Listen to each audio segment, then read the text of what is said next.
I used to think I was doing everything right with my money. I had a steady job. I wasn't a big spender.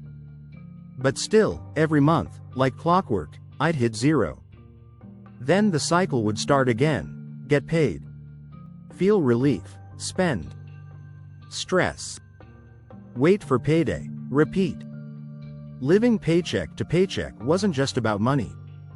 It drained my energy, my confidence, and my peace of mind. And the worst part? Everyone's advice seemed to be, just get a side hustle. But I didn't have the time or the energy to burn myself out. So I had to find another way. A smarter way. One that worked without adding another job to my already packed life. Today, I'm sharing exactly what finally helped me break free from the paycheck to paycheck cycle, and how you can start doing it too. If you've ever felt like you're working hard but getting nowhere, hit that like button. Subscribe for more practical money strategies. And comment below. What's the biggest struggle you face with your finances right now? 1. I got honest about where my money was really going. The first step wasn't cutting expenses. It was clarity. I tracked every dollar I spent for 30 days, not to shame myself, but to see the truth. Here's what I found. I wasn't overspending on big things. I was losing money through leaks, random fees, subscriptions I forgot, and daily $5 habits that added up fast. Awareness changed everything. Because once I saw where the money was going, I could finally take back control. 2. I created a simple, money flow system that didn't require discipline. Forget budgeting apps that make you track every penny. Instead, I set up a money flow. Payday hits right, pointing arrow 60% to essentials, rent, bills, food. 20% to savings or debt. 10% to guilt-free fun. 10% to a buffer account. That last part, the buffer account? That's what started breaking the cycle. Even having just $100 left at the end of the month felt like freedom. That money gave me space. It kept me from relying on credit cards. It was the crack in the wall that let me finally get ahead. 3. I paid my bills first, but I paid myself second. Everyone says, pay yourself first. But when rent is due and your fridge is empty, that's easier said than done. So I flipped the script. Essentials got paid first, no question. But immediately after, I automated a small transfer to savings, even if it was just $25. Here's why this mattered. Saving didn't come after everything else. It became part of the plan, even when things were tight. And over time, those small deposits started building momentum.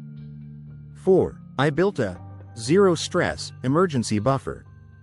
Even $500 in an emergency fund meant that flat tires or medical copays didn't send me spiraling. No, it didn't solve everything overnight.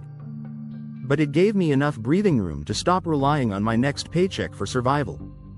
Eventually, I built that up to $1,000. Then 1 month of expenses. And from there, I finally had the confidence to stop living on edge. 5. I quit the guilt game and made a budget that felt like me. I used to think a good budget meant cutting out coffee, takeout, and anything fun. But you know what happens when you feel deprived?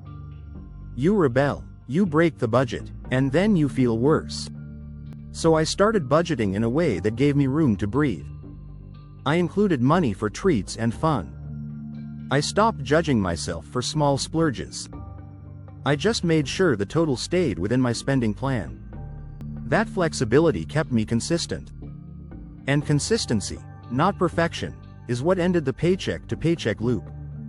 6. I cut out the sneaky expenses I didn't even miss. I didn't go full frugal, but I did audit my lifestyle once a month. Here's what I ended up cutting. Auto-renewed subscriptions I forgot about.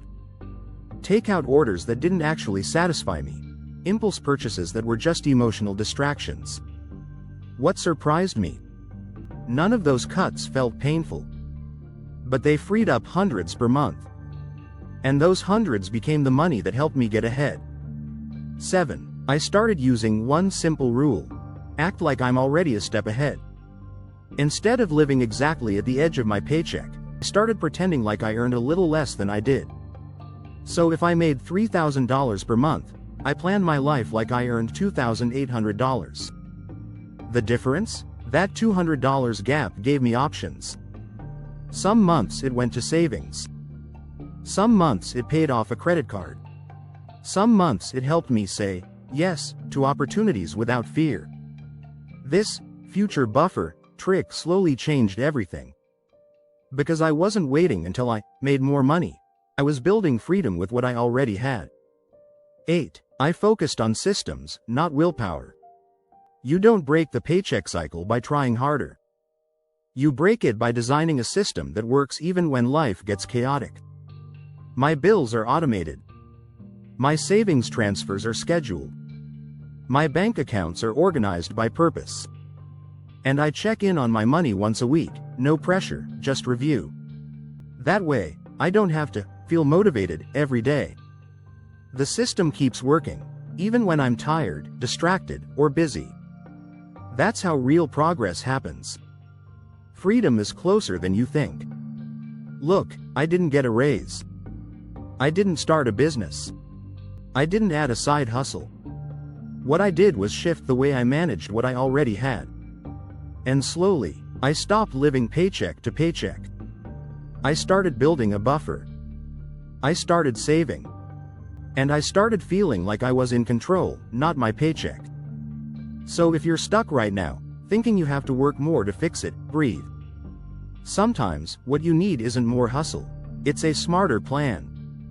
If this helped you see what's possible without a second job, smash that like button.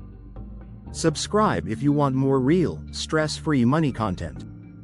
And comment below. What's one change you're going to make this month to stop living paycheck to paycheck?